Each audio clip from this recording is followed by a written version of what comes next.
Assalamualaikum warahmatullahi wabarakatuh. Selamat pagi semuanya. Saya Adelia Eswa dan teman saya Eka Yuliana akan menjelaskan mengenai globalisasi dan manajemen bisnis internasional. Pada bagian pertama, saya akan menjelaskan definisi dari globalisasi dan manajemen bisnis internasional.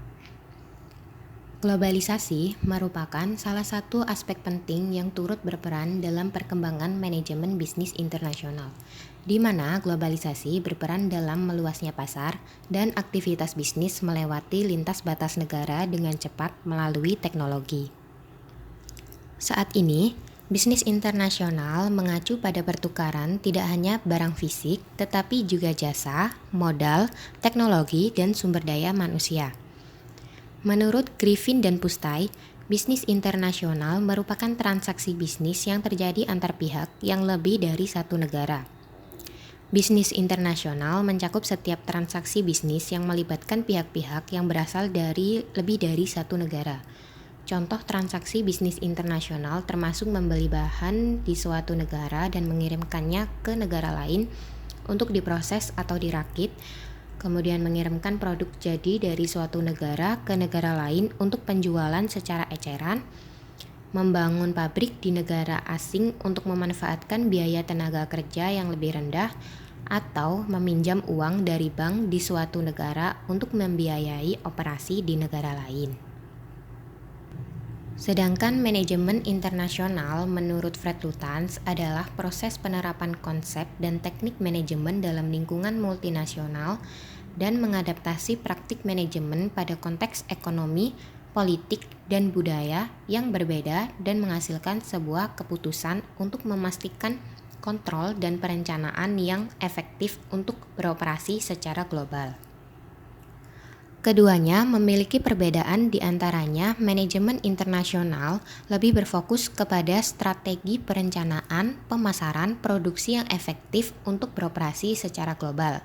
Sedangkan bisnis internasional yakni studi yang lebih menekankan terhadap transaksi yang bersifat komersial yang melewati batas antar negara. Awal sejarah bisnis internasional yang berkembang pesat saat ini terjadi karena adanya perdagangan antar negara pada sekitar 2000 sebelum Masehi, ketika suku-suku Afrika Utara mengambil pakaian dari Babilonia dan Assyria di Timur Tengah, dan kemudian menjual rempah-rempah serta minyak zaitun di sana. Pedagang Cina juga secara aktif mengekspor sutra dan giok atau batu permata ke India dan Eropa, hingga jalur perdagangan umum didirikan. Pada masa itu, keberhasilan dalam perdagangan internasional seringkali mengarah pada politik dan kekuasaan militer, di mana Yunani dan Kekaisaran Romawi menjadi makmur, karena pada masa itu perang menjadi strategi untuk mempertahankan dominasi perdagangan. Pada abad ketiga sebelum Masehi, utara kota Kartago di Afrika menjadi pusat bisnis internasional yang menyaingi Roma, di mana Roma berperang selama 100 tahun dengan Kartago untuk mempertahankan supremasi perdagangannya. Dan pada 146 sebelum Masehi, akhirnya Roma menang dan membakar kota Kartago untuk memastikan kota itu tidak akan pernah bangkit lagi sebagai saingan. Pada abad pertengahan, India menjadi titik pusat bisnis internasional, di mana Venesia, Genoa, dan Florence menjadi pusat utama perdagangan dan perbankan internasional yang menjadi penghubung rute perdagangan antar Eropa dan Cina. Hingga pada tahun 1453, rute terputus saat Turki menaklukkan Konstantinopel dan menguasai Timur Tengah. Namun, perdagangan antara Eropa dengan Cina sangat menguntungkan bagi pihak Eropa, dan Eropa memutuskan mencari rute baru.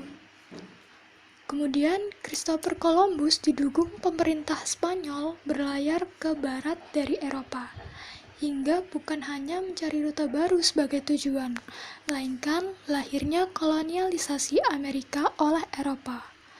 Hingga akhirnya Amerika menjual bahan mentah, logam mulia, dan biji-bijian. kemudian ditukar dengan teh dan barang manufaktur, hingga sebagian besar wilayah Amerika menjadi negara merdeka dan kini menjadi kontributor penting bagi ekonomi dunia. Pada masa kolonialisme dan kemudian imperialisme, pertumbuhan investasi asing langsung atau foreign direct investment dan MNC atau multinational corporation mengalami perkembangan, di mana masyarakat kapitalis Eropa, Inggris, Prancis, Belanda, Spanyol, Belgia, dan Portugal membangun bisnis baru di kerajaan kolonial Amerika, Asia, dan Afrika, seperti jaringan perbankan dan transportasi yang masih ada hingga kini, seperti contohnya The Dutch East India Company sejak tahun 1600, The British India Company sejak tahun 1602, Hudson Bay Company sejak tahun 1670, dan Jardine Matheson Holdings Ltd, dan lain-lain. Setelah mengetahui sejarah dari bisnis internasional, selanjutnya saya akan menjelaskan siapa saja aktor-aktor yang berperan dalam bisnis internasional. Manajemen dan bisnis internasional memiliki berbagai aktor yang memiliki tugas dan fungsi masing-masing. Aktor tersebut diantaranya meliputi pemerintah suatu negara, di mana berfungsi sebagai perantara atau sebagai jembatan antara perusahaan atau MNC atau UMKM asal negaranya dengan pemerintah negara lain untuk menjalin kerjasama dalam aspek perdagangan. Selain itu, ada juga MNC atau Multinational Corporation, kemudian ada SMEs atau Small Medium Size Enterprises, dan ada individu, kemudian ada lembaga atau organisasi internasional, serta aktor-aktor lainnya dalam hubungan internasional, di mana pihak-pihak yang terlibat tersebut menjajaki peluang perdagangan di luar batas nasional domestiknya untuk memperluas aktivitas bisnis mereka dalam berbagai bidang, seperti manufaktur, pertambangan, konstruksi, pertanian, perbankan, asuransi, kesehatan, pendidikan, transportasi, komunikasi, dan lain sebagainya. Seiring dengan perkembangan bisnis internasional, isu-isu kontemporer mulai muncul yang kemudian menjadikan suatu tantangan tersendiri bagi aktor-aktornya, di mana globalisasi menjadi kunci dalam pergeseran mengenai batas-batas negara, perbedaan politik, ekonomi, sosial, dan budaya bagi masyarakat dunia. Dan hal itu menimbulkan banyak aspek yang muncul dan mempengaruhi kegiatan bisnis internasional. Dalam hal ini, aktor dituntut untuk memiliki strategi sebagai respon atau upaya untuk menyelesaikan masalah atas isu-isu kontemporer yang muncul, dengan tujuan untuk menjaga eksistensinya dalam dunia bisnis internasional.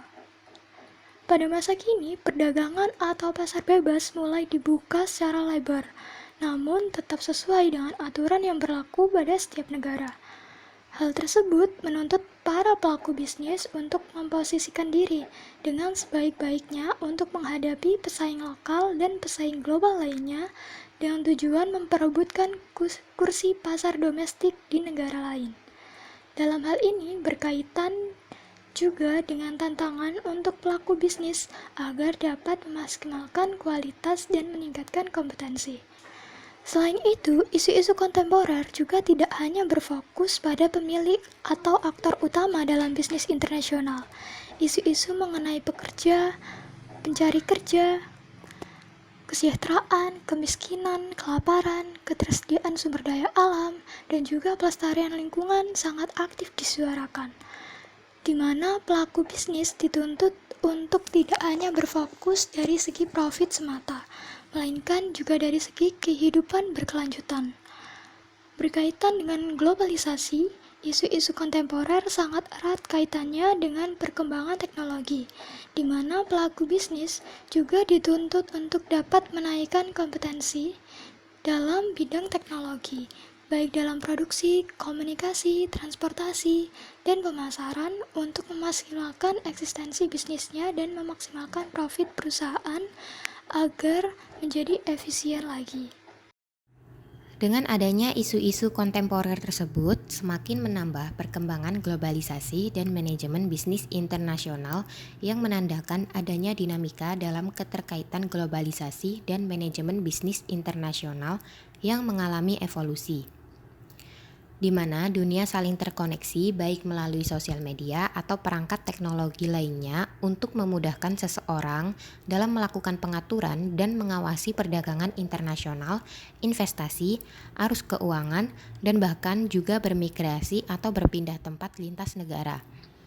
Teknologi telah merubah cara konsumen untuk mencari layanan dan produk. Perkembangan globalisasi sangat memungkinkan untuk melihat berbagai peristiwa secara langsung dari seluruh dunia.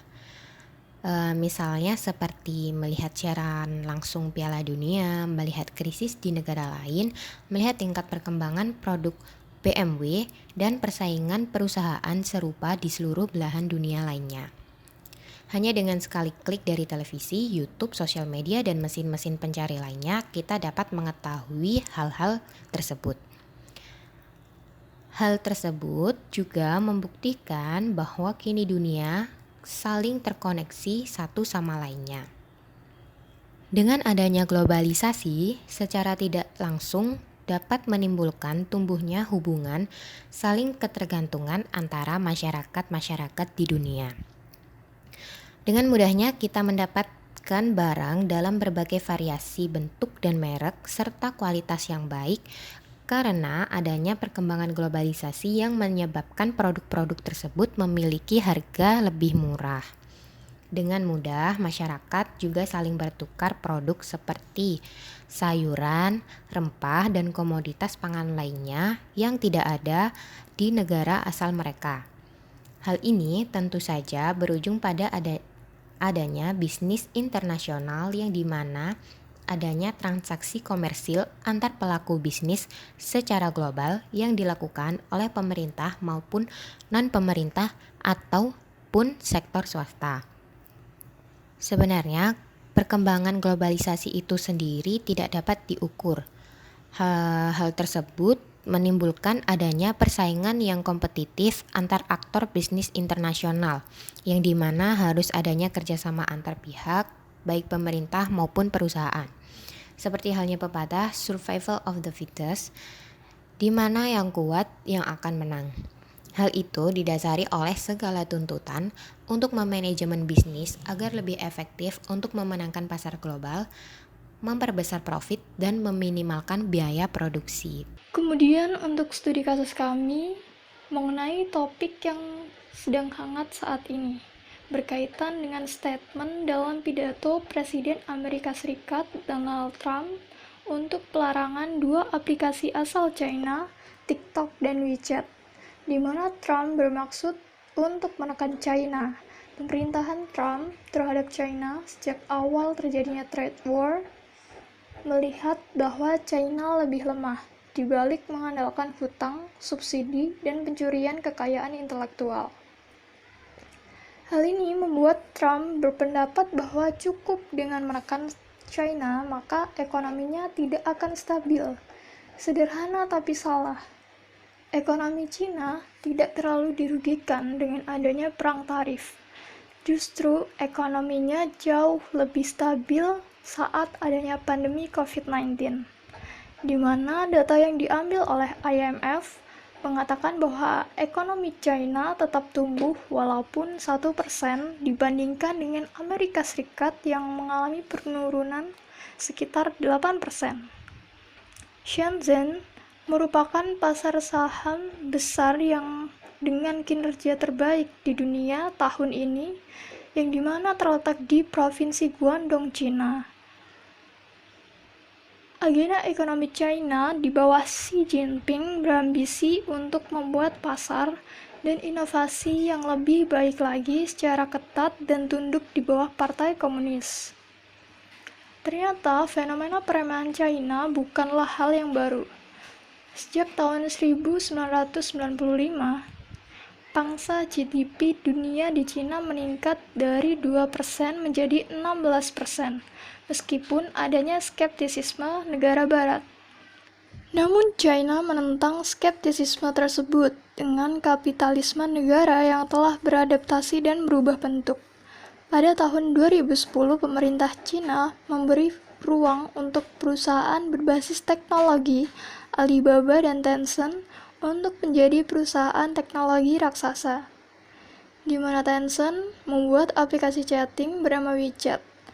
Saat China membuat kebijakan untuk memproteksi perusahaan, sektor perusahaan tersebut beresiko terkunci dari pasar di bawah Partai Komunis dan menolak akses teknologi dari negara barat.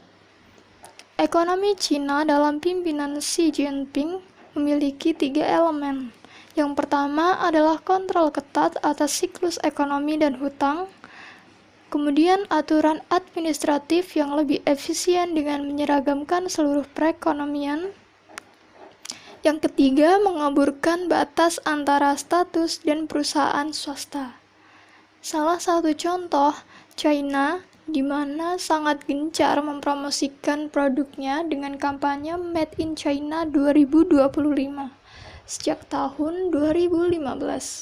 Hal itu menandakan bahwa China ingin membuktikan bahwa negaranya telah canggih dan mandiri dalam hal teknologi. Sekian presentasi dari kami. Mohon maaf apabila ada kesalahan. Terima kasih. Wassalamualaikum warahmatullahi wabarakatuh.